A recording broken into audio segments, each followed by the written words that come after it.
Ako, let's go. Hi guys! So ayan, nag-harvest ako ng okra. Meron pa.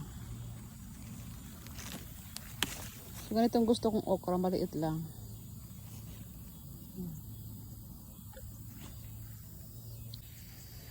Tinigas. Meron pa dito.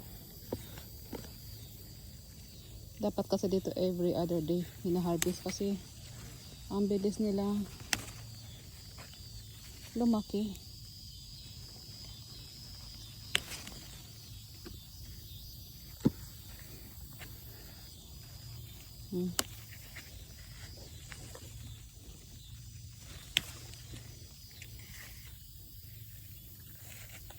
Marami pa rin.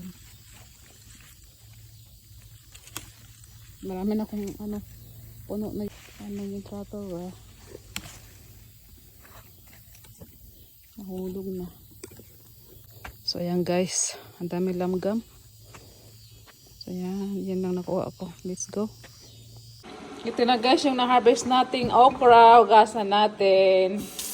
Piliin natin yung mga lilis. Pag ganito, itatapon ko to kasi matigas na to. Ayan.